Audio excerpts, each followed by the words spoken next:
Okay guys, so I cannot recommend the Olight flashlights or the battery cell. Okay, this is the last one I have left. I just find out by kind of coincidence. I already burned all these cells that I had, and either you're gonna destroy the chip or you're gonna destroy the chip and the cell itself. But what I do with them, most of the time the cell is good, the chip is destroyed. So all you gotta do is just pretty much get rid of the chip which is on top, and I already cut the sleeve around here, as you can see. Okay, but the chip is, let me get a knife. If you see the groove right here, pretty much this is the chip. So I just want to show you how you can get rid of the chip. But the problem with the Olight is that this chip, only the Olight flashlights that I know will put them on the batteries. Okay, every other flashlight, I mean decent flashlight, will have this chip in the flashlight, and the chip is pretty much to protect the battery from deep discharge and from discharging too fast or charging too fast. Okay, so that's the problem with the Olight cells, that they will go bad, and sometimes they don't even protect from discharging the cell. I had a case that the cell would discharge maybe like the 1 volt or something like that, and then the chip will shut it off, which is nonsense. Okay, that's just nonsense. So I just want to show you what is inside. I'm gonna dig into that cell, and normally I would just cut it around here. Okay, I would just cut it right in the groove and flip it off, but I'm trying to save that sleeve a little bit here, so hopefully I can heat shrink the sleeve again and just bend it over the edges and just reuse it. So let's see if I'm gonna be able to do that. But here we go, and they are actually soldered together, so it's not like it's gonna be that easy. Yep, I might have to, wow, I might have to just cut it off.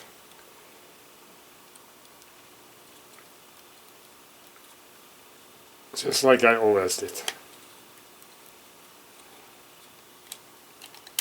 Okay. Now you can see that underneath is a cell. Oops, sorry. So I'm just gonna grab this, pull it out. You have to be kind of careful, kind of fast. And here is the chip inside there, that protective chip that is failing all the time. And here you got a perfectly good cell. Okay, I'm just gonna have to sand the sharp point a little bit. And usually, well, I can just take this off because I'm not gonna be able to get it over the edge. So usually they use the Samsung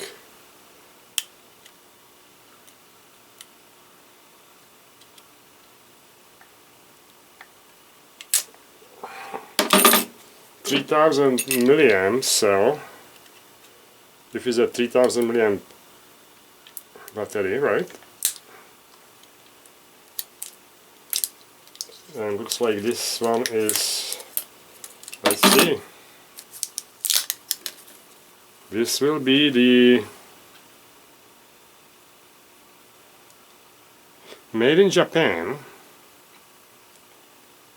and it does not say what it is. But this looks like the Panasonic cell. I'm gonna have to put a little heat shrink on top of this, but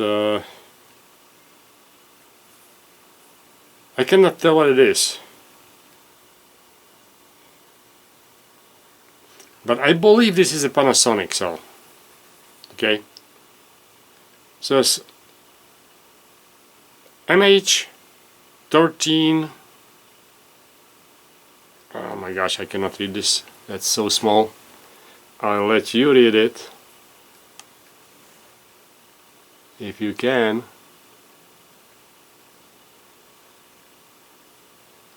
Okay.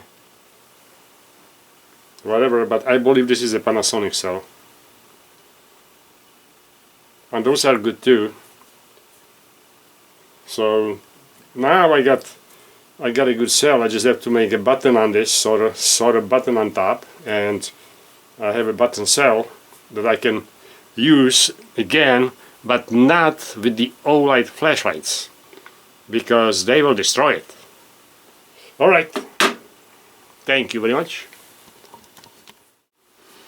Okay, and just to show you the final product, this is how it looks when it's done. Not exactly straight cut on that heat shrink, I know, but